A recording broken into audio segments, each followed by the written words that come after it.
Welcome to Haunt Topic Radio, the podcast for haunters by haunters.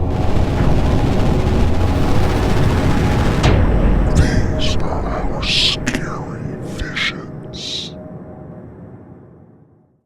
Guys, Facebook Live is going now. We're also on Zoom. If you have a Zoom link, if you're on our newsletter, you get a Zoom link. If you're out on Facebook, tonight we're talking to Alex Berland from Haunt Dolls and Conjured Media. Um, Last time I saw Alex was at Trans World, and we were all busy and crazy. And I think I talked to you maybe 5 minutes and kept going. So I was like, well, I'll catch up to you later. And you know how that goes. Yeah. I'm like, yeah, uh-huh. You So, pull into your house at the end of the show and it's like, oh, damn, I forgot to go back and yeah, all talk these to people this on person. Facebook, like I never got to see them or see them or see them. So Yeah.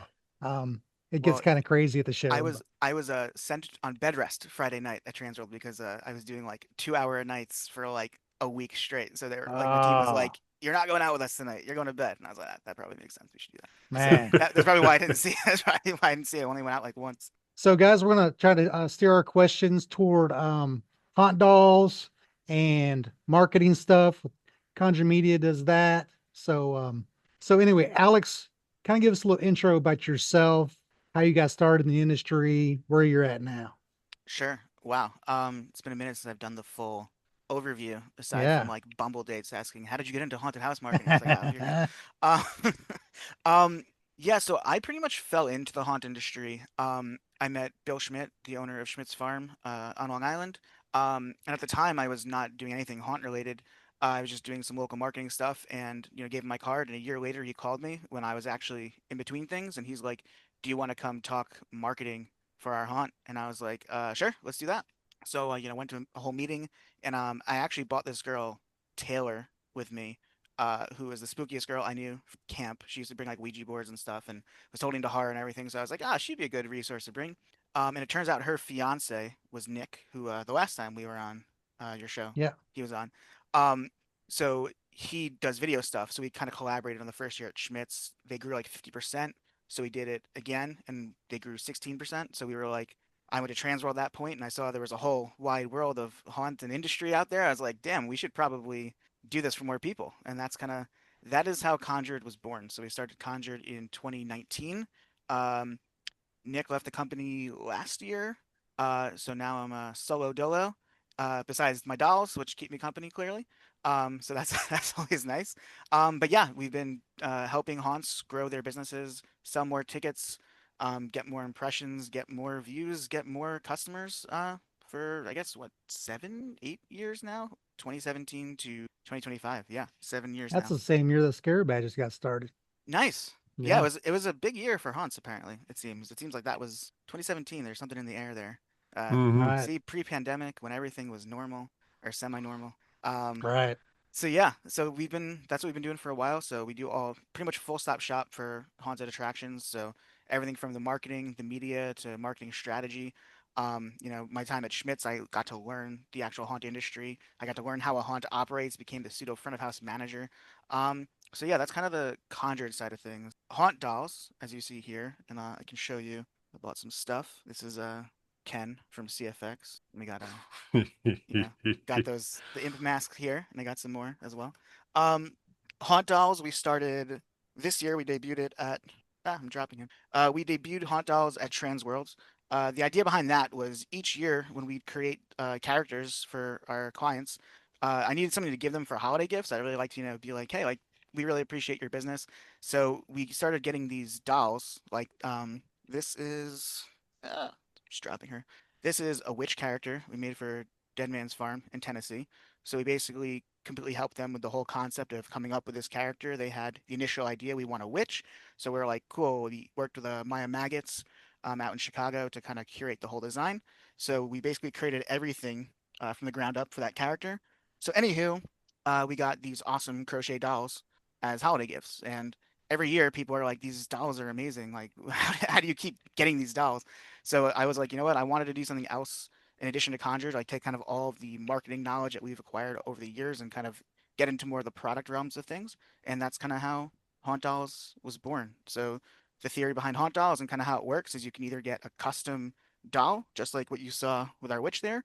Or if you come to an event like Transworld or MHC will be at coming up, you can get our In the Flesh collection, which you can only get in the flesh, and those are limited edition items that are only available there. So those are kind of our two product lines. They're custom dolls, which is Necromancer because you're summoning your custom creature, and then our In the Flesh collection. So that is Haunt Dolls. So does your team get worried that you're spending 100 hours crocheting dolls, or did you pass that off to somebody else? So despite my many skills that I keep adding on each and every day, crocheting is unfortunately not one of them. So we do work with a doll maker who does make all those things because I would fall apart if I was also required to do that as well. Amongst the other thousands of things we're Because doing. they're out, give us a nice good close look at one on the Yeah, screen again, because they are incredibly well put together, and the characterization that you have, that your they're like artist their is little doing, nails and stuff.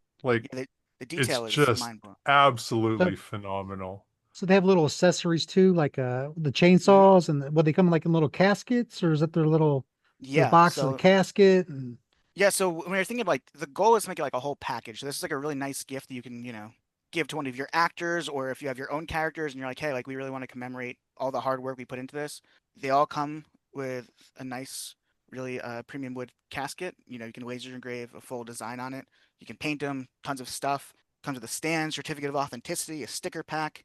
Um, got the accessories like chainsaws and stuff like that, and we have a bunch of different packages that you can choose from. Um, right now we're kind of doing them as drops as opposed to like you can just go online and buy them just for production. It's a lot easier as we kind of work out Hmm. the kinks in our first year and whatnot. So we're opening up an order window after Midwest as well. Um, um, but yeah, as far as the detail is out of this world. Like that is really the goal. The goal is to make these really awesome collectible pieces that you can just have on display. And when people come over or people come to your haunt, some of our um, some of our clients we've got the dollars for, like every year they're like, we got to put these in our ticket booth or in the merch booth. Like they're trying to figure out ways to display them to show off the characters. So yeah, that's kind of what we got going on. that's what I was thinking. Merch booth, or like having uh awards to your Hmm. top three actors. They get a doll in their resemblance or something, or your characters, or what are most people buying them for right now? So right now it's because we just started. So Transworld was when we just released it. That was your Um, Hmm. introductory, wasn't it? Yeah, Yeah. exactly. So right now it's just been kind of like individual purchases. We've got a lot of interest to do like retail. So a lot of like the bigger haunts want to have them like in their stores.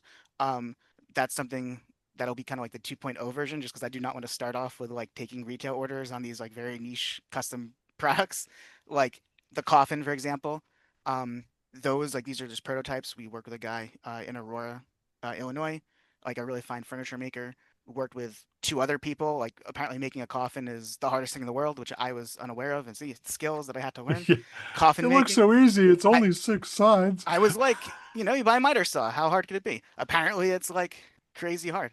Um, so so yeah, okay, yep. This is our Transworld booth. Yeah, I just wanted to pull up a few different pictures from your Facebook page. Yeah, no worries. So that's from CFX. What's the deal with the CFX? Yeah, so Uh, CFX, they had their 18th birthday, and I've known those guys for a while. They're just really awesome people. And when I saw they announced their 18th birthday, it's like, well, I have these dolls I've been doing, so I got him a doll of Ken with the two masks, and kind of so all these dolls here, these are mine because we first started just giving them to people, and then I realized these are so cool. I really don't want to not have one for myself to commemorate all the hard work we put into everything. So yeah, so I got it for Ken. He absolutely loved it. And then when we were getting everything ready for the Transworld booth and needed the prototypes, we used CFX as kind of the prototype for their uh, full-on coffin right there. And again, the detail is really amazing. Like if you look at the imp mask or this guy Belial, I believe his name is. Like yeah, if you zoom in on there, it's just the fact that it's so close to resembling the actual masks is really wild. and that's the is that the witch And that's the witch. right Yep. there? Okay. Hmm. And that's the thing. We have different packages, so you can have removable masks, or you can have like that guy. That's Grandpa, one of the characters from Dead Man's Farm. He's on the coffin on our left side. So, uh, and kind of like the coffin design was to kind of pull together. These are like 2 years of all the media that we made. So the videos, the graphic design, the photography, trying to tie it in into one kind of commemorative piece. in this coffin here. So it's not just like, hey, here's some cool art. It's like this is actually 2 years worth of everything that we've did for Dead Man's Farm, right? So a really nice uh, memorial for kind of all the hard work we put in. This podcast episode sponsored by Scarlet Badges. We always were looking for ideas to get those actors to take it to the next level. I really want to do something that they can use more than just a meal, or they can use more than just a that a boy, that a girl. They love this stuff, but it's not really promoting a haunter. And then I sit down, Scarlet Badges comes out. That's when I realized this is amazing, because not only is it giving them an attaboy, but it's also promoting them all year round. And to promote somebody, to give somebody accolades all year round and have them be able to wear it on their shoulder with pride means a lot. This right here says this is who nailed it on this day in this year for the rest of their life, for the rest of their haunting life. And that's what I really love about this product, is you're able to give haunting to somebody an attaboy 365 days a year. And that's, so hats off to you guys. I think this is a great product, and I wish you the best of luck because it's awesome. Get your Scare Badges at scarebadges.com. So how did you come up with this idea? Yeah, it was, for me, it was it actually started with watches. Because I've got into watches. I do not have watch money because I do haunted house marketing, you know. Um, so I was like, what? Well, I don't have massive collectible doll money either. But one of the things I really liked about watches specifically, and what was interesting to me, was that a lot of the companies I was following who were doing these really cool creative art pieces, they were collaborating with artists to kind of make unique watches. And then they were all limited edition. So you kind of had to, especially when they're all European, like, I'm waking up like 4 in the morning, 5 in the morning to like see if I can get a spot in their virtual queue to, buy these watches or whatever. So I really liked that concept, and I wanted to do something similar, but I did not want to make a watch company because that is insane. Um, so I figured combining that kind of really cool limited edition desirability, collaborating with artists with the stuff that we already have, and plus the haunt industry and the horror element. So, for example, the event we're doing at MHC, that's kind of our first true collaboration with an artist, this guy, KDA Illustrator out of Kentucky. Really amazing artist, really cool art style, who basically designed all the art for some of the promo items and for a lot of the things like the stickers and stuff that we have that we're going to give out at the show. Um, so it's kind of like that is the goal moving forward, is to be able to have different artists collaborate. And then moving forward, we can take, let's say, an artist has a character, there's some creator that has a specific character.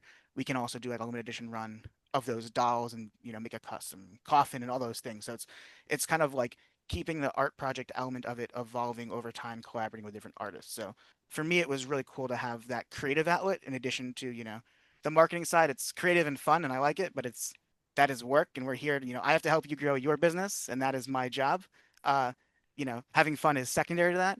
This is where I can have a little bit more fun. So I like kind of the duality, but still both are pretty creative. Yeah, it's completely two different things. You're using maybe like one side of your brain and the other side of your brain. You're like, Yeah. yeah. Well, that's the thing, is I've always been drawn to the creative and the business. Like I like the combination of them. I never wanted to take my skills and like go to like Johnson and Johnson and sell like shampoo or something like that. Like that was just never really interesting to me. But at the same time, I never wanted to be like a straight up like starving artist. So I like the ability to take business skills and number and data and allow you to produce and sell something creative. So Conjured, obviously, it's all creative driven, but numbers driven. And then the dolls are the same way. But the dolls, I just have a little bit more flexibility where, you know, it's because it's mine. I just don't have to worry about, if I spend money and it doesn't work, yeah, it's just my money. If you spend Yeah. money, it doesn't work, that's a huge problem. We can't have that. Mhm. So there you go. That's that's how I think about this kind of stuff. So for Contra Media, there's probably some people out there that are wondering, how to get more people to their haunted house, Sure. things to do. Give us a few examples of things that they can do to get more people, get more customers. Sure. So I'm gonna kind of frame it in two different ways, and I guess I'll ask you if how you want me to do it. But there is the kind of guerrilla, we don't have any money side, and then there's the people who are like, how do we curate a marketing strategy and we have X budget to work with? Which one do you want me to get into? You want to talk about both or? Let's do the guerrilla marketing first. Okay. Yeah. So So the guerrilla side of things, um, the reality of marketing, advertising, how to get your business out there in today's world is if you don't have money, it is really difficult to do that because Facebook, Instagram, TikTok, like all these platforms really require money to get distribution, views. Like they're designed to do that, right? Um, so you do have some options, some things to do. First and foremost, you can basically, so the way I've always said it is you either have time or you have money. If you don't have any time, you're kind of SOL at that point. Um, Mm-hmm. but if you have the time, what I would do is you look for, first and foremost, is the thing that we started doing last year, but a lot of influencer marketing, right? So some influencers you have to pay them, some you don't, but you look for influencers not that are just specifically haunted house related. Excuse me. You want people who are in your area and have a following of people in your area because that's the most important part. Because most people are not flying out to haunted houses unless you're one of the crazy people on this show specifically listening to it, or you're working in a haunt, or you're Hell's Gate, or Dark Hour or something. Like people will fly out to Netherworld, things like that, but most people are not going to travel for your haunt, right? So reaching out to local influencers, doing a media night, give them some free merch or something like that. Hey, come on down, post about us. Do that early in the season. That's a really good way to do it. Or in the summer, as you're building, invite some influencers down, make some content. Like that would hopefully be some free way to go about it. The other thing you can do, which for full disclosure, I think I've been talking about this for like as long as I've been doing this, and I don't think a single person has ever done it. But all you do is you go online, you find a list of every sports team, every church, every Boy Scout group, every organization that contains groups of people, schools, PTAs, whatever it is, and you make a spreadsheet of all those things and you call every single one of them. You can send email, but you have to do what's called email warming so your email doesn't go to spam, which we can talk about later if you want. Um, but you reach out to every single one of those people and you sell group tickets because you either have Mm. time or you have money. So it's just math. If you can close 3% of those people and you reached out to 3,000 of these groups, well, there you go, right? That's people, that's tickets, that's money that you never ever would have had. And now that they've come, hopefully they had a really good time. Cool, come back next year, come to our off-season event, whatever it is, right? Now they're in your system, now they're your customers, right? So that is the guerrilla side of things. Do you have any questions, comments about that? And before I move on to the No, other that's stuff. good. Yeah, I like that. I never thought about that idea actually, but Yeah, that's a good idea. yeah. So we did actually start doing some of that last year. We just did it a little too late in the season because it's a lot of infrastructure to build up from like on my end of things, right? Like finding all that stuff as opposed to you just live in your community and you already know probably some of these people or have all that. Um, so we've gotten like mild success with it, but again, no one has tried actually just like calling 1,000 groups of people, but you should do it because why wouldn't it work? It worked for Right. like everyone else. So that's the guerrilla side. For the advertising side of things, again, you got to have money. Um, but what we find is most successful, Facebook, Google, still king. Since we started in 2017, I've been told Facebook is dead. Uh, and like the zombies that we all are, Facebook is still chugging along. So There's the people with the money, right? they're the people with the money. They're the older Mm-hmm. generation, the parents, the grandparents, Yeah, the yeah. it's really weird. They say statistically the kids have left and all went elsewhere. Every year we run Facebook ads, and every year they perform really well. So That's what I someone focused someone is on. someone is buying the tickets somewhere. So I don't know if there's these like Yeah. gremlins that live on Facebook and they're not kids, but they exist and they're buying them. So Facebook still number one. And then Google as well, because again, Google people are searching, for haunted houses. It's searching with intent. They're looking for that experience specifically. Um, PMax did really, really well. So that's Google Performance Max. Um, so all the companies, when they come out with like algorithmically driven portions of their platform for ads, when they first launch them, they try to like push them a little more, to like, look how awesome our new AI product is. So Performance Max worked really well for us last year on Google. So Google Search, Performance Max, Facebook. Instagram, we found is more of like an awareness platform, which I think makes sense in how you use Instagram. TikTok, same deal. TikTok, you can't track it with pixels, as far as my knowledge, at least like a year or two ago. I don't know if that's changed since, just because none of the ticking platform interacted with them. Um, but yeah, those are like the biggest ways. So spending money on advertising, the more money you spend, the more you make back. It's really as simple as there's no like hack. There's no how do I spend $1 and make $1 million. Like that's just not how any of this works. It's literally what you're doing is you're putting money into a $1 billion piece of software that is literally designed to find the people who want to buy your thing. And if you have enough money and time to do that, it works. If you know what you're doing, you don't do that part, it can't get the data, and then you won't get results. Right.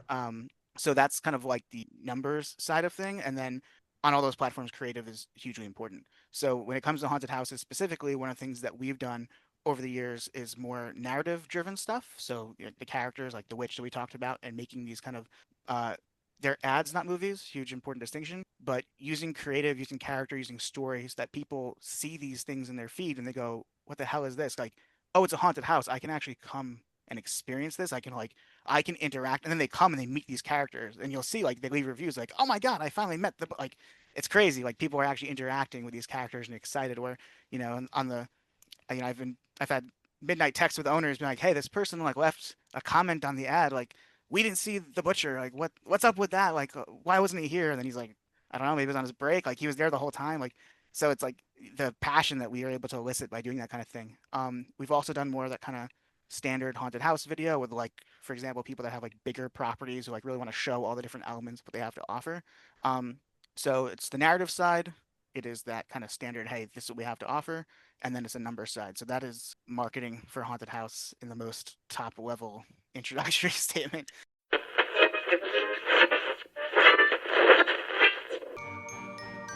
Do you know what causes haunted attractions to shut down before they even get started? The top 3 roadblocks are lack of funding, lack of leadership, lack of resources. As a member of the Haunters Toolbox, you get instant access to the tools you need to start and grow your own haunted attraction business. To get started, become a member at haunterstoolbox.com.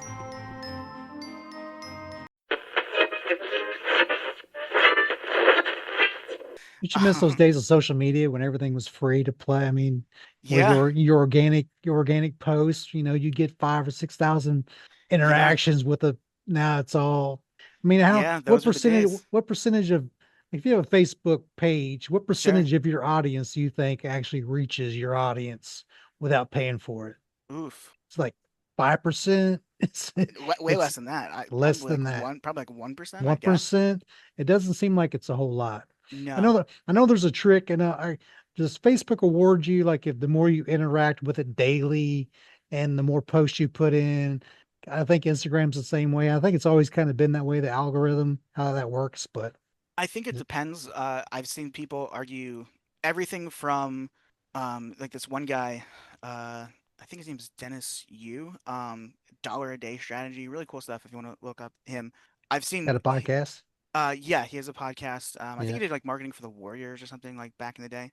Um, but he had like a whole thing about how like, the time you post and like how often you post is like total BS. And then I've seen people say the exact opposite.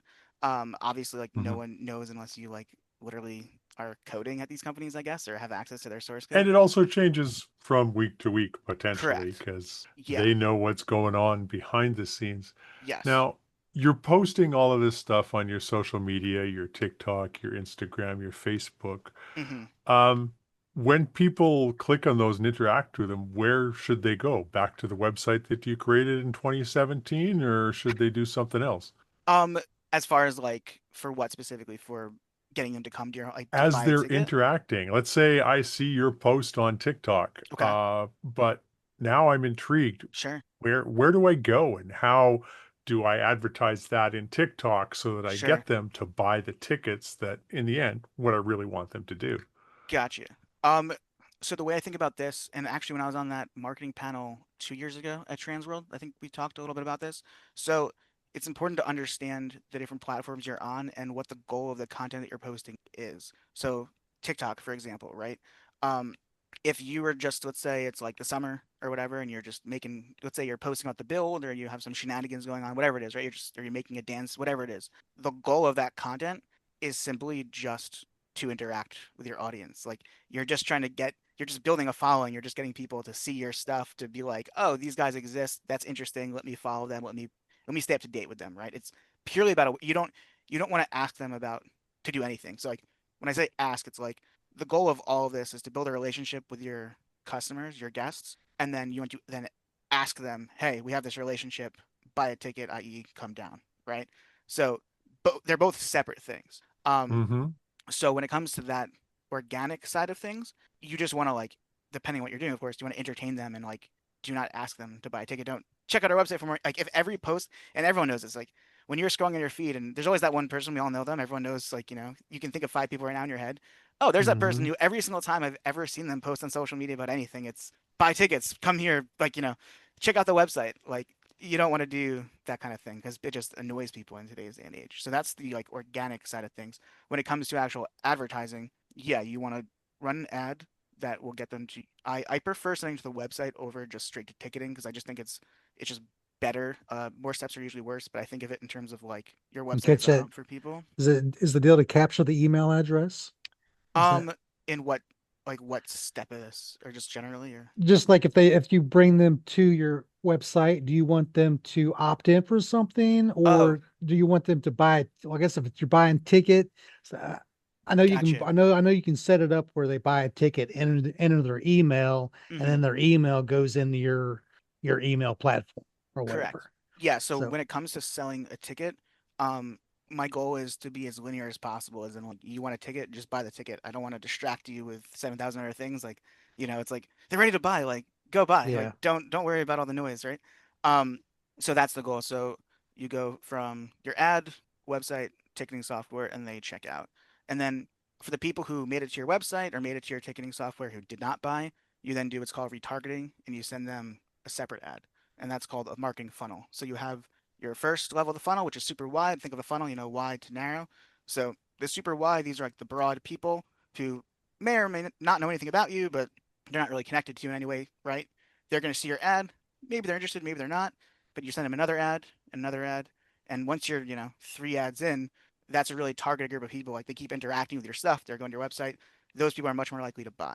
So you kind of curate that funnel to those people. And that's why it's so important when you're setting everything up to make sure you have, your Facebook pixel, your Google Analytics, like all the different pixels and everything tracking.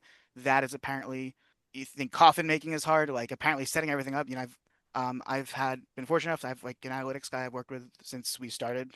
Even when I started with Schmitz, I've tried some other people along the way who like totally messed this up because the internet, like 99% of the times, is word. It's made to work with, like, let's say you have like a Shopify store or like a WooCommerce store. It's literally made for people buying e-commerce. Like that is it. Mm-hmm. There's like literally 4 people in this world of billions who are like, let's use a third party platform like a HauntPay or something to buy tickets, right? So 90% of people have no idea how to like even set that up. But if you don't set that up, you don't get any of this data and you can't do anything that I'm talking about as effectively. So when it comes to emails, for example, yeah, so like I'll collect the email after they purchase or have like an email form on their site. I don't typically run lead gen ads just because I think that's much like when you have a higher budget for haunts to run, then it makes a lot of sense to do a lot of lead gen along the way, like especially off season stuff. Um, but typically they're much more focused on like, this is the limited budget we have, this is the time frame we have, let's sell tickets. So that's kind of our focus in that regard. had an email. Craig was asking, how not to get flagged your emails, how not to get your emails to go in the spam box, Sure. basically. So what can we do to avoid that? Is that Craig Watt? Yes, it is. Hey, what's up, Craig? Awesome guy. Uh, really enjoy talking to him every time I see him. Um, and I didn't buy him a beer because I was, sent to bed. So I think I still owe Uh-huh. the guy a beer. Um, um, so all right, the first thing you do is it's called email warming, which we talked about. So email warming is kind of this like uh black hatty kind of thing. Like it's technically like you're not supposed to do it, but it's fine if you do it right. So basically what that does is you're connecting your email to a software that will send your email to other emails connected to the software. So basically makes the email say, you're an email who talks to a lot of people all the time and sends things back and forth. Really disconcerting when all your emails are connected and you start seeing these like random messages and you're like, what is this? And then you realize, oh, it's like the software. Really freaks you out. But anywho, what it does is it makes your reputation score. Like there are these like algorithmic things that like Google or other people have that basically says, hey, you're not a spammer. You're just a person who sends a lot of email, right? So especially the haunted houses, it depends how you're doing your emails. So if you're just taking, so there's like different levels of, I guess, authority or whatever word you want to use of like type of email address. So if it's someone who bought a ticket and their email ends up in your email system, which is totally fine, that's legitimate. They're a paying guest, right? That's totally cool. But that person is not as interested in getting an email from you as someone who like double opted in and signed into your email form and like went through 1,000 steps and says, I want access to your list, right? Those are the most high authority people. So the way you get better open rates and you get, less in spam, first and foremost, are doing email warming. So that's like first step. Also, like when I talked about if you're going to email 1,000 organizations, like you have to do email warming. You can't just like send it all from your email. Like that's why I think calling is better in that regard, just because no one is. I don't think that your phone number can be. Well, if you text people, I guess it could be spam, but calling. Anywho, so that's like first step, email warming. Second step is you have to be really careful with how you're wording your email. So typically the emails that I'm sending out, like during the season, like we'll have like a coupon or something so we can track how they're performing. But you don't want to have anything like promo related and like the subject line or like very little text. Like I'll have like an image of like, the promotion and maybe like, a couple lines, but you don't want it to be all promo driven because then you're going to flag it's either spam or it's going to go to their promo folder, which you don't want obviously because I think for You mean us, you're supposed to look at things in your promotion folder? exactly. Like I think very tech literate people use the internet very differently than like the average person too. And that's another thing. Like as a side note, I was actually having a conversation with Nick, my former business partner, the other day, because I'm helping him out with one of his other businesses, and we were just kind of talking about how like we were thinking of the flow of how people are going through things and how they're like interacting with things, and it's like I had to explain to him. I was like, this is such a macro concept of like whatever you think the average person would or shouldn't do, like it doesn't matter. Like there are people who are going to do the most random weird things and like you just can't really like fathom how it's all going to work. It's just going to do, right? So Yeah. so yeah, again, like email, like I don't know, like should you check your promo folder? Maybe, but like maybe the average person doesn't check their promo folder, right? So there's all these weird Mhm. behavioral things you kind of have to get. So that's like, yeah, that's the email side of things. Of course, also frequency. You don't want to send a bazillion emails. For the season, I'll usually do one a week is kind of what I'm flowing out.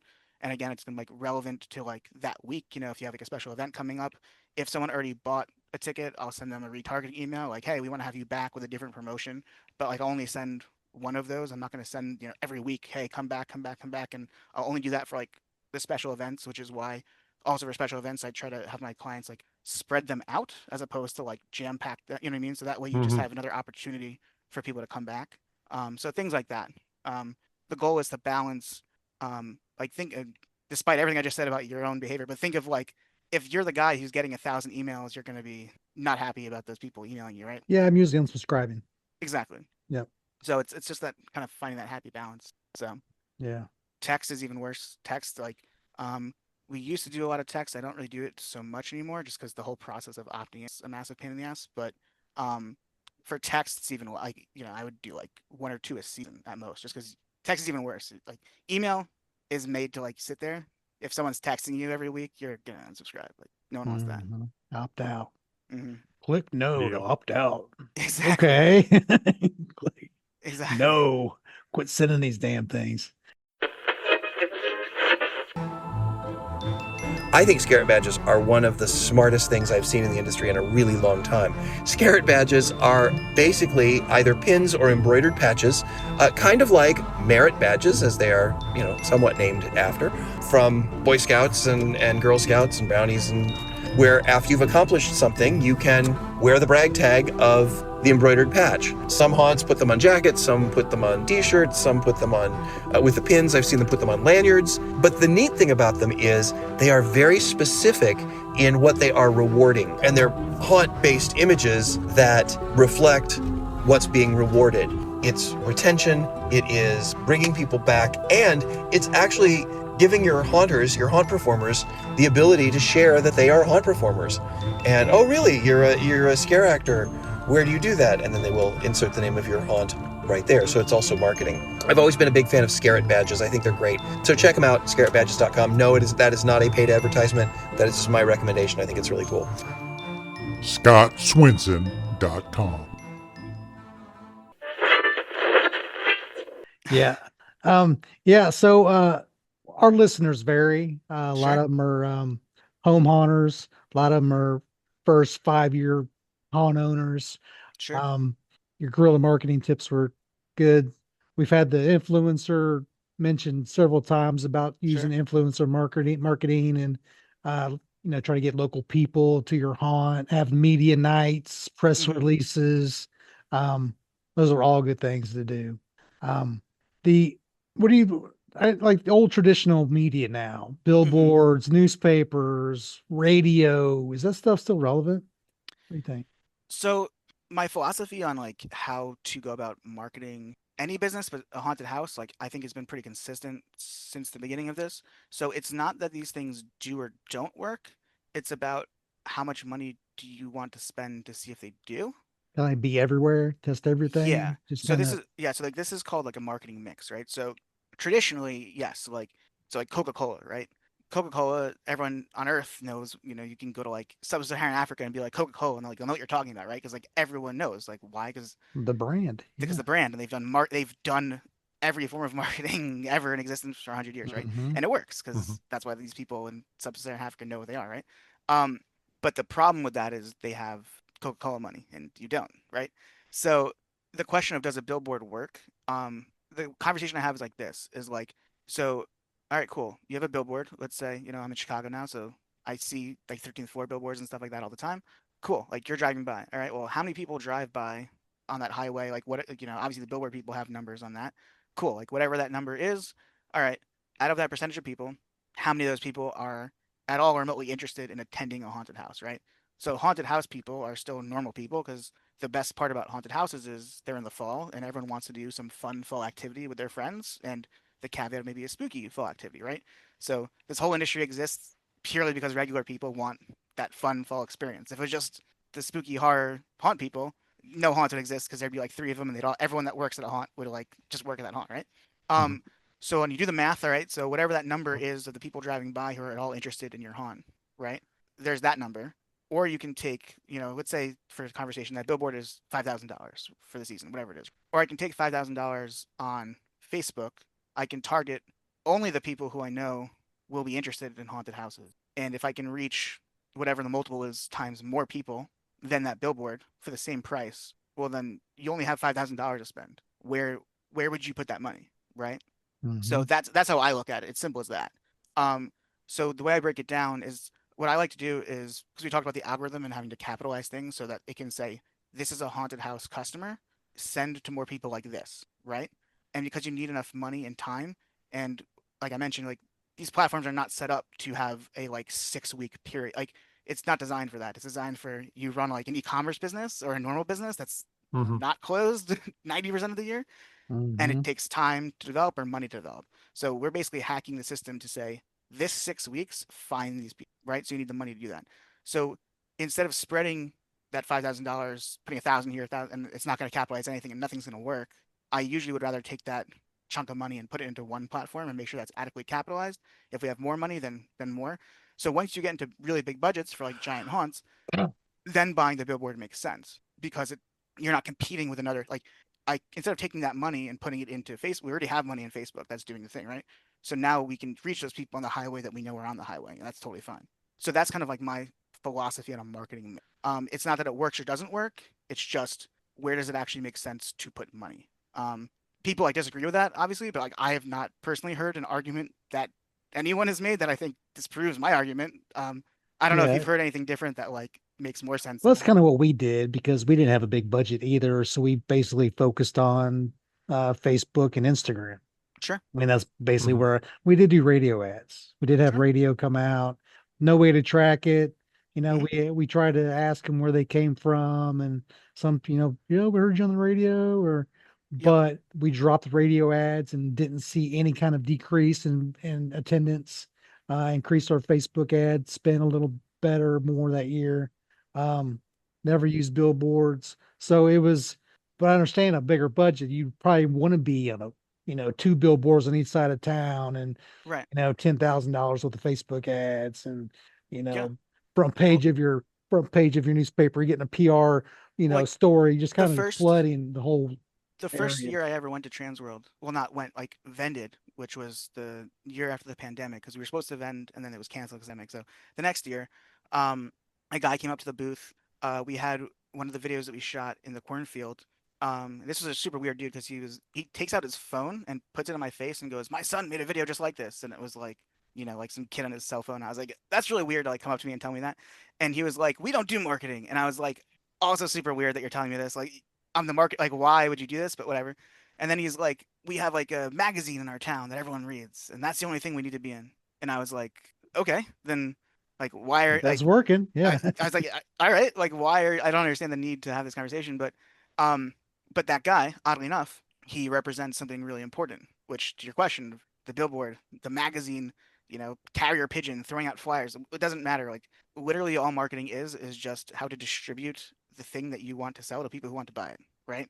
So if everyone in wherever you live reads the magazine and you put an ad in, or they say their numbers, and you sold X number of tickets from that magazine because you tracked it in some way, like you put a promo code on whatever, and wow, we got 500 of these coupons back, right?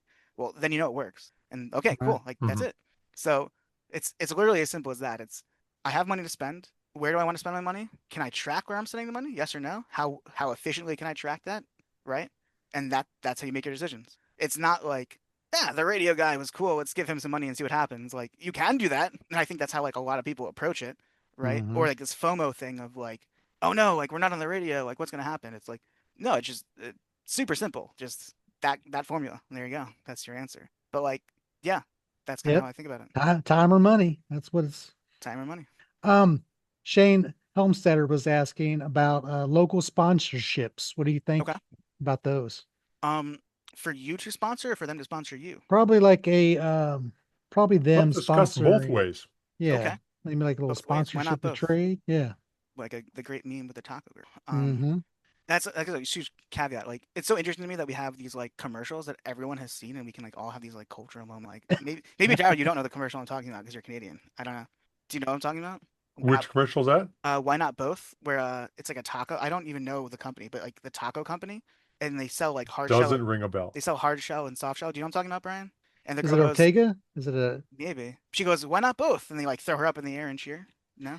I listen to them because my wife, if you're watching digital and then you have the same commercials that pop up, Sure. they're always like the 10 commercials and they replay them like 100 times. So Yeah. yeah, I've heard that, but I don't Yeah. know. If you go on Yeah. like when you send gifts to people, if you just put like why not both, you'll see the girl go like. But anyway, that was like Okay. I don't know, that was Okay. Gotcha. 20 All years right. ago, that commercial. All right. Um, You're but I just dating find me it now. I just find it interesting how like we have these like things that like we've all seen. But anyway, sorry, the question of sponsorships, right? Have you checked out HuntersToolbox.com yet? It's free to join and full of useful information to help you start and grow your own haunted attraction business. All the information on HuntersToolbox.com is created by the pros who do it. We have a library with ebooks and presentations on topics like creating an employee handbook, starting a business plan, or the best types of lights to use at your haunt, plus a lot more. You get instant access to the library plus free video masterclasses by the experts in the haunt industry. Classes like Alan Hops from Dark Hour Haunted House teaching scare acting, or Philip Hernandez from the Haunted Attraction Network teaching marketing and social media, or Leonard Pickle from Hauntpreneurs teaching haunt design and construction. I even got a few master classes in there as well. You don't have to do it alone. Let us help you. We also host monthly live masterclasses to steer you in the right direction so you don't get lost. Once you become a member, you also get instant updates on our next masterclass in your email so you don't miss the next one. And if you need more one-on-one help, there is an option for that as well. I would be honored to help you get your attraction started or help you grow your current one. I know what it takes. Let's talk. If you're interested, you want to start and grow your haunted attraction, go check out HuntersToolbox.com. Don't be scared.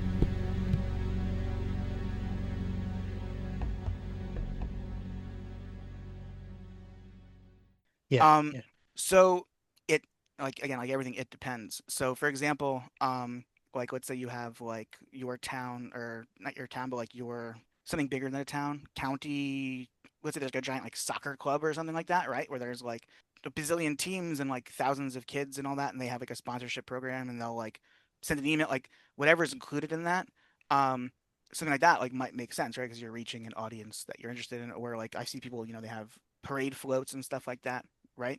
Um, it's again, it's just Yeah. it's all about He was thinking like local shops that you promote them and they promote you. Oh, okay. We've done it with a local bar and restaurant. Sure.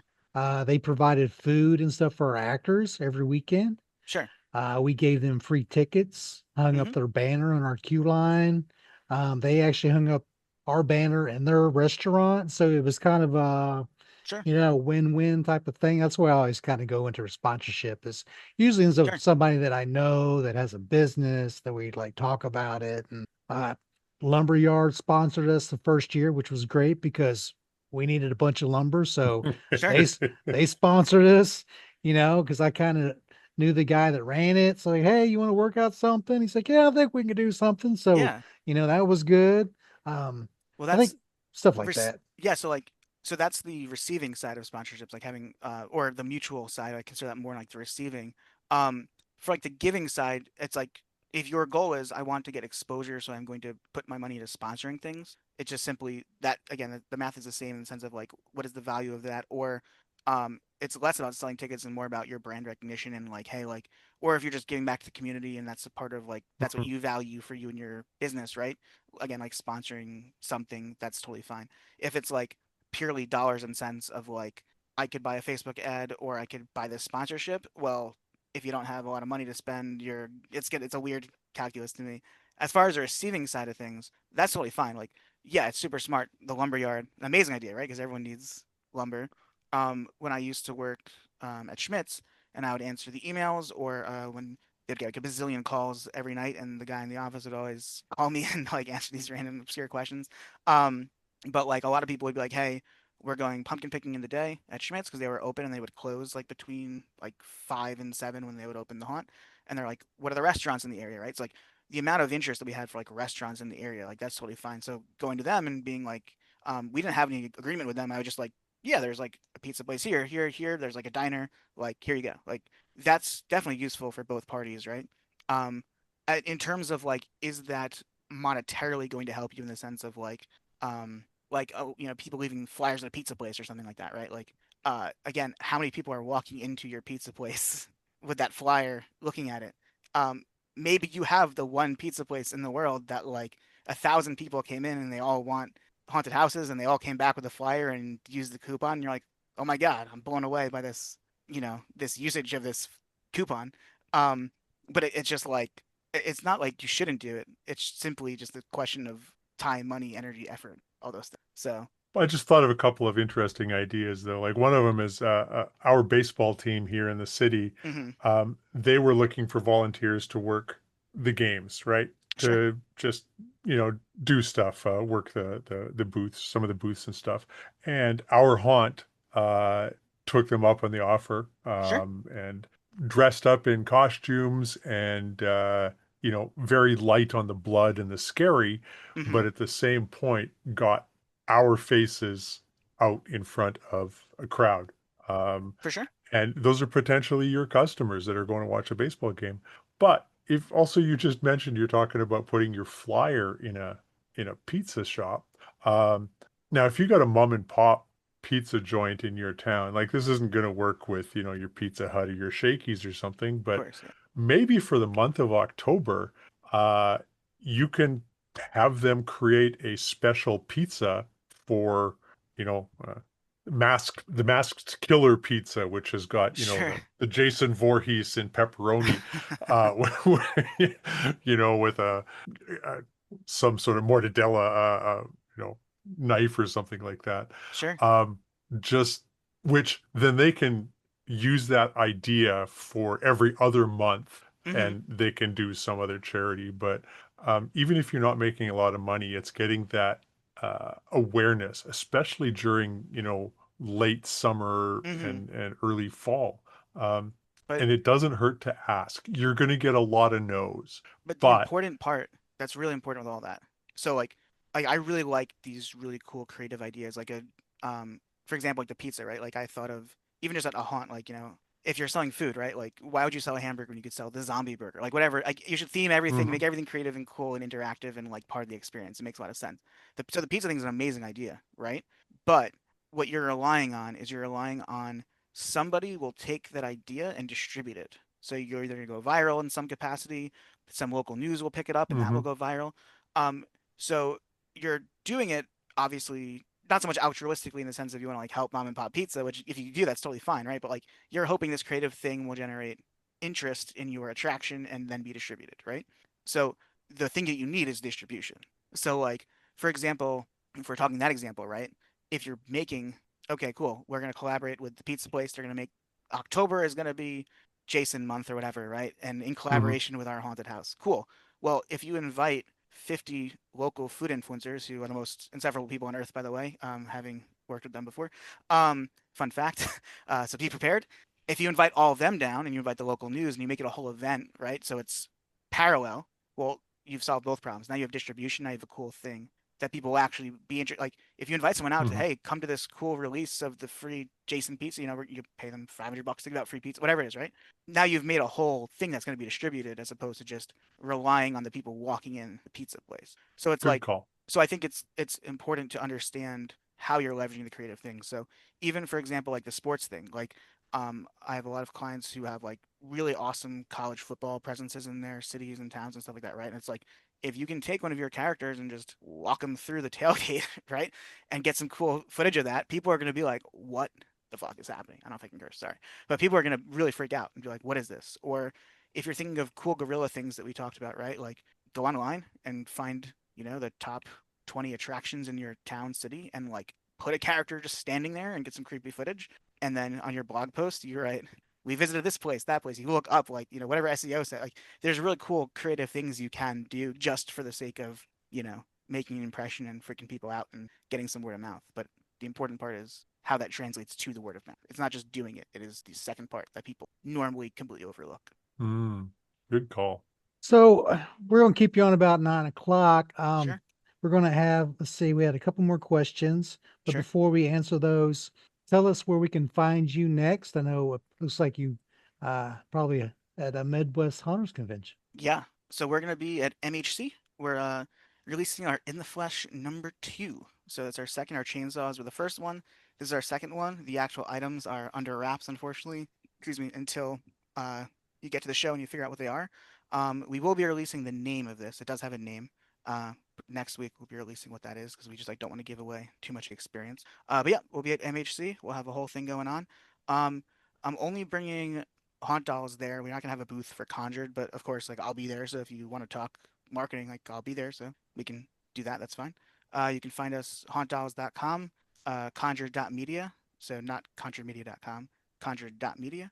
And yeah, that's kind of where you can find all our stuff. Now, I know you can't give away Sure, what you are going to be bringing to MHC, but sure. how many exclusive items? Like you can have Ooh, that's a one, good question. 10, Um, 1,000? Yeah, I'll tell you guys that. So we're going to have different tiers of item. So similar to the chainsaws, if you recall, we had like a tiered pricing model. So the goal is that the people who are really interested, they can come early and they can like, they can buy their thing first. And then it'll kind of get more expensive as we go up. I believe I have to relook at the numbers. I think we're going to have 200 of one item. We're going to have, I think, 130 of another one, and then we're gonna have like 250 of another one. And it kind of like when you start, you'll get all of the items, and then once we kind of run out, you will then it's gonna kind of progressively go. Mm-hmm. So yeah, so we're gonna have crochet items, and we're gonna have other items as well, and it'll all be kind of like included experience. Too bad I'm not going to be there, man, Oh, because that sucks. the stuff Sorry. is so cool. I Thank just, you.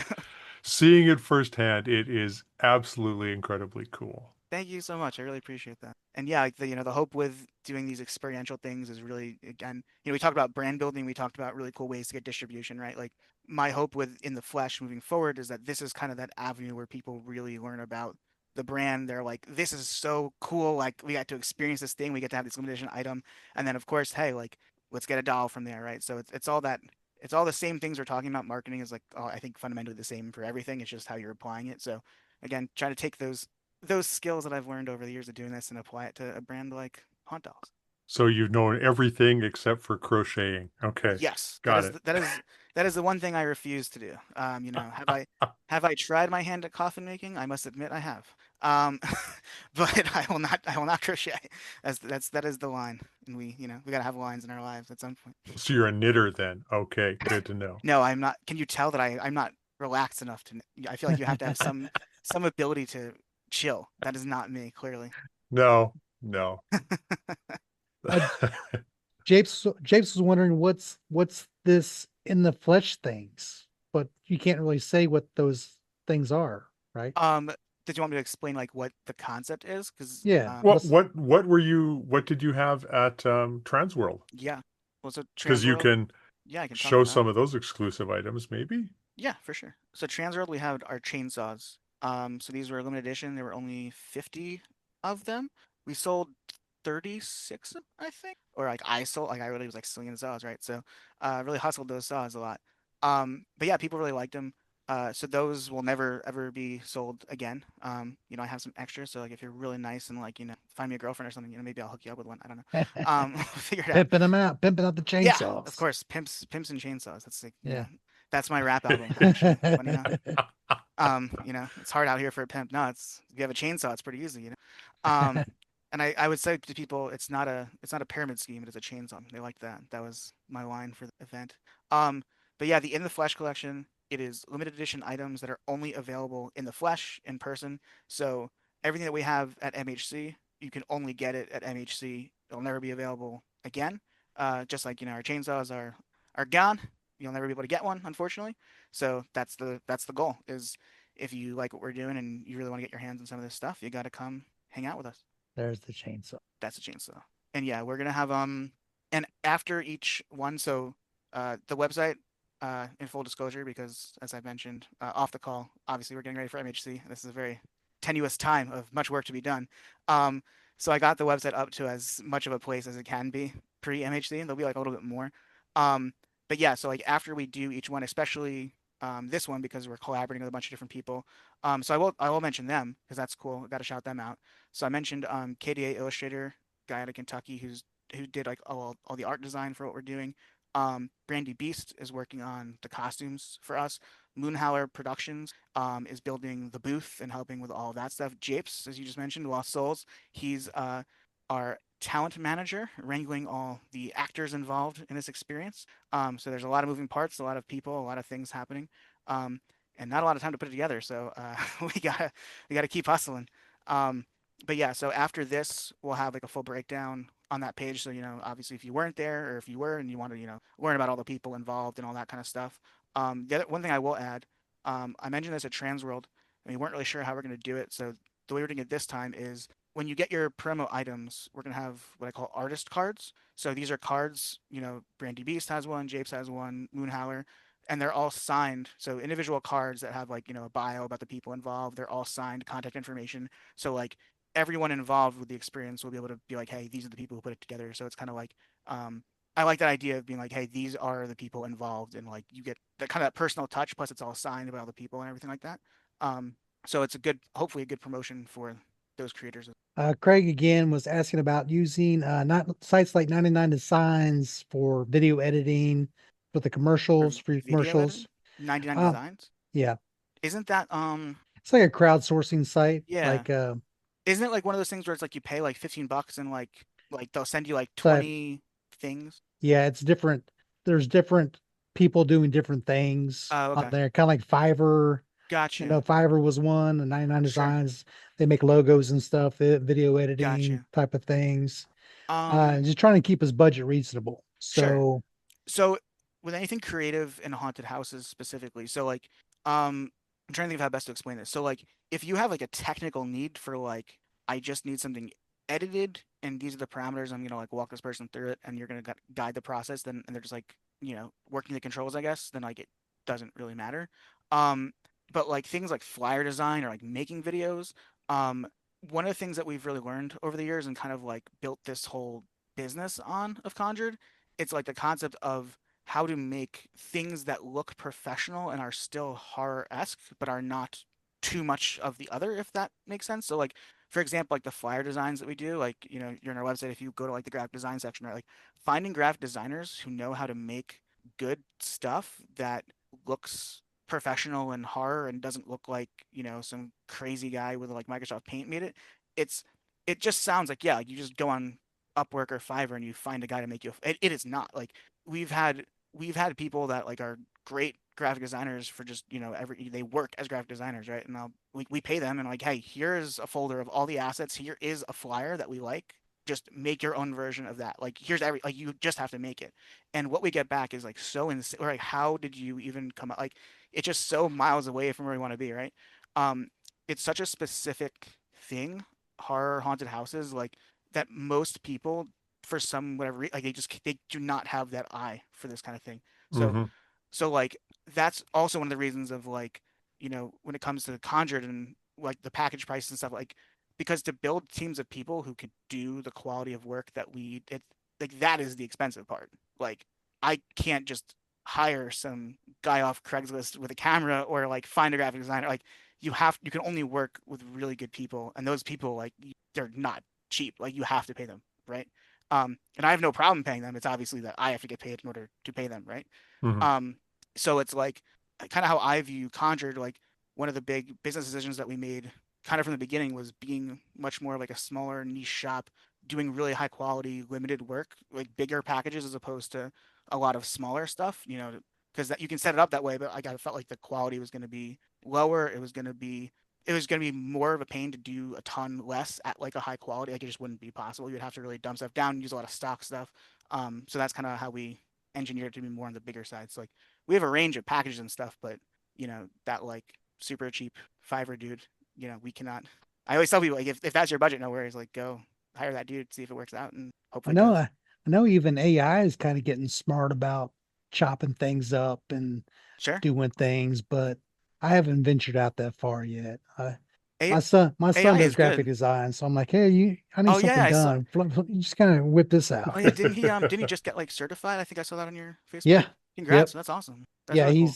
He's one of those tech kids. So Nice, nice.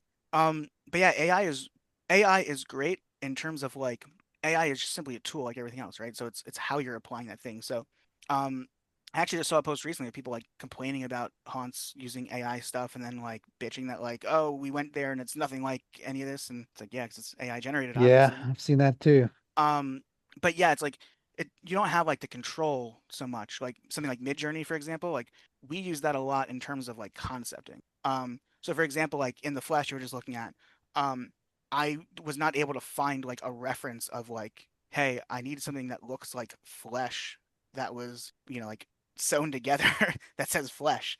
Um, so I use like something like Midjourney to get something similar, so that way I can talk to KDA did this, so I could talk to him and be like, hey, like this is kind of what I'm thinking, and then then he does it, and then rounds revisions to get the final Hmm. thing, right?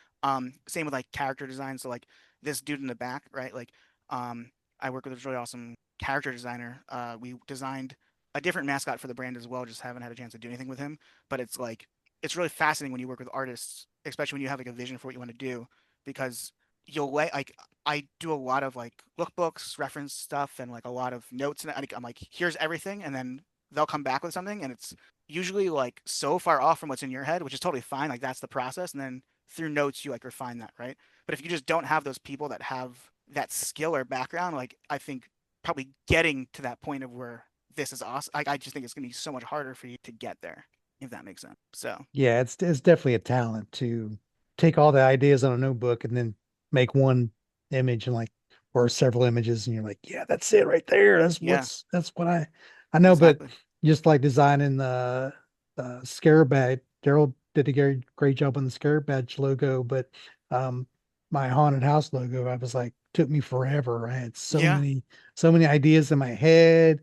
And I feel sorry for the guy that made it. I was back and forth, back and forth. Let's change this color. Let's make this gear bigger. Let's do this, exactly.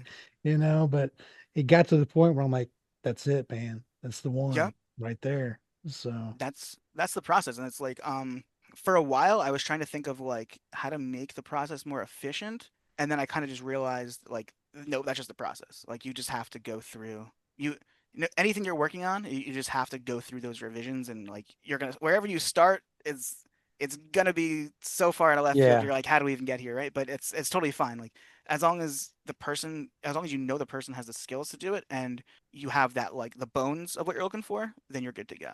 And I think that's so if you want to take away from this, right? Like that's how you get the understanding if the person you're working with like gets this kind of thing. If there's like no bones and it's totally out of left field, then you're like, we're probably not gonna make much progress. Like even the Conjured logo, for example. This is a fun story. I don't think I told this when I was last here. Maybe I did.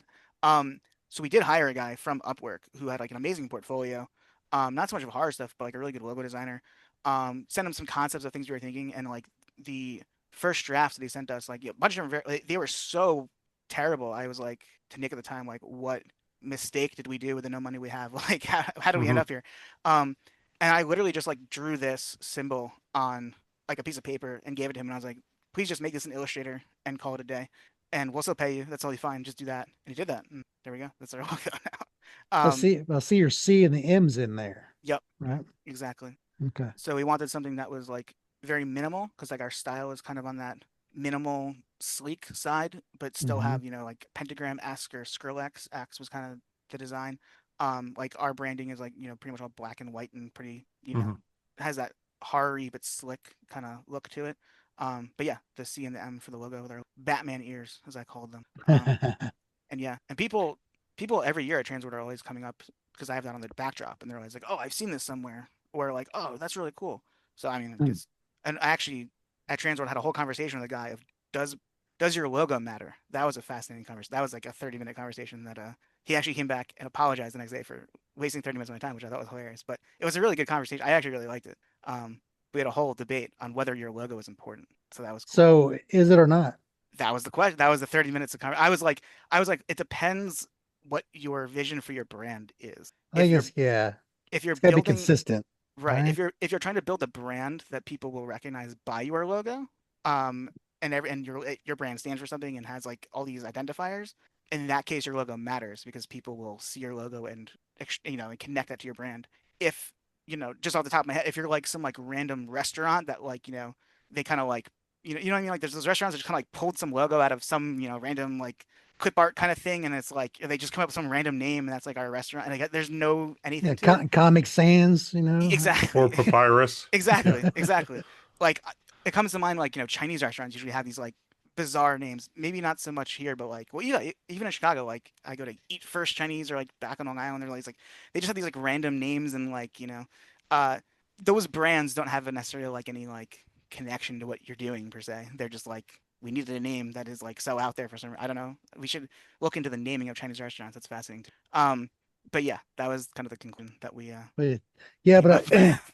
but once you're a business owner and you do that stuff, I tend to even go to businesses out, restaurants, Hmm. hotels, and I'm like, man, they could do this so much better. You're Yeah. like, or then you see when they really got it, you're like, oh, their branding is on Well, because that's the other thing is like so I was a DJ back in the day, and so it's kind of like that like ancient wisdom of like you become cursed with knowledge, right? So it's like because I became a DJ, like when I go to like a bar or something, or and like I hear a DJ like train wrecking and I can't make like it disturbs my brain. Like I can't. I'm much better now, I'm a reformed DJ as I say, but like I can't. Or like if two people are playing two separate things of music in my head, it's like it is not matched, so it like freaks me out. And same deal like branding, graphic design, anything business like so yeah, like you'll find yourself just walking into businesses and being like, this is bad, this is great. Or like here in yeah, Chicago there was this brewery where the guy had like amazing branding and merchandise, and I just like walked up, so like he looked at I was like, are you the owner? And he's like, yeah. And I was like, your branding is amazing. And he's like, oh, thanks. Like people don't really tell me that. I was like, ah, it's so cool. But like I don't know, you wouldn't have these conversations if you're like not cursed by looking at this stuff all the time. So I feel you 100%. yeah. Well, so let us know again where we can find you again. For sure. And yeah, do it one more time. Yeah. So we're gonna be at Midwest Haunters Convention this June 6th through 8th. The show is starting on the 7th. So I think the Hauntor starts at 6, so that's why it's 6. But anyway, Saturday and Sunday, Midwest Haunters Convention, we're unveiling our In the Flesh #2 experience. That should be really awesome. You're gonna get your limited edition In the Flesh items as well as get a cool experience out of it. So definitely come check us out there. Um, We will be opening up potentially a pre-sale for that next week. We will see, just so that we can make sure that people who are really, really interested, who really want to do it, can get in early at the cheapest price because it has that cascading price point. Social media is at haunt.dolls on everything. Instagram and Facebook are the best for us. On the Conjured Media side, it is conjured.media. Facebook, Instagram at conjured no dot, which I'm now realizing we have 2 dots flying around in opposite directions on each domain and/or handle. So that's interesting. So there you go. So just keep typing dots until something pops up, and you'll get close. Yeah. But yeah, that's what we got going on. But yeah, thank you guys. I really appreciate you having me back on. It's been a while. Well, it's good chatting with you. And again, I feel bad that I'm not going to be able to make it to MHC and get some of the limited edition items. But I appreciate it, man. it sounds like you got a couple of hundred items, so or a few different items, Yep. and into the hundreds of each. So there's a few people that will be able to get some of these exclusive things. Hopefully, everyone who wants one that can. I'm sorry you can't come. That's unfortunate. And but yeah, hopefully everyone Indeed. who wants it will be able to get some cool stuff. That is the hope. Daryl, we need to kick around that idea again about making exclusive badges for scare badges at each trade show Yeah. we go to. So, Yeah, And or even exclusive badges for some of our vendors that we met at Transworld. But we'll ooh, talk about that that's one coming later. up. Yeah. That's coming We'll up. talk Stay about tuned. that later. I We'll mean, keep tuned. everybody in suspense. we've had some Mhm. conversations, you and I, about some potential things, collaborative Exactly. endeavors would be cool. Yes. That'd Stay be fun. But tuned. before everybody gets too excited, we'll put a wrap on that one. We'll Yeah. zip the mouth shut, and we'll let people find you at MHC for both Haunt Dolls and for Conjured Media. Awesome. Might be an In the Flesh prize coming up. Who knows? One Ooh. year. Yeah, Oh, that'd the be other nice. thing, on our website, on the In the Flesh page, if you scroll down, you'll see like a sign up form. So if you're, watching this and you're really interested and you definitely want to we definitely want to come experience this, fill out that form. That way we can send out an email before the show. And then if we do the pre-sale, which I think we will, or at very least you can, we can reach out to you to be like, hey, like come. But you have to be Early. there in the flesh to You pick do it have, up. correct. You have to be there. You can't not be present in the flesh. Such a tease. If you do send a robot that has you on webcam, I might consider that as an exception. That might Not be like- pretty Okay. cool. Not Yeah. like you like on a phone. Like if you like have like an actual like automatoid or something. That would be interesting. I might be that might bend the rules just a tad. Wouldn't that be in the nuts? No, never mind. In the bolts. In the bolts. Yeah, that's what I meant. Yeah. You get the in the nuts exception. I love that. Yeah. Have a wonderful weekend. Have a wonderful show. And I hope all of our folks out here enjoy it and are able to make it to you guys. Thanks to you guys. Really appreciate it. Thanks, Alex. We'll see you next time, bud. Take care, man. Peace. This podcast episode sponsored by Scare It Badges. Get your Scare badges at scarebadges.com. Also sponsored by Haunter's Toolbox. Take your haunt to the next level at haunterstoolbox.com. Thank you for listening to Haunt Topic Radio. Please leave a comment wherever you found this podcast. Each comment you leave will help spread the word to other haunters around the world. See you next time.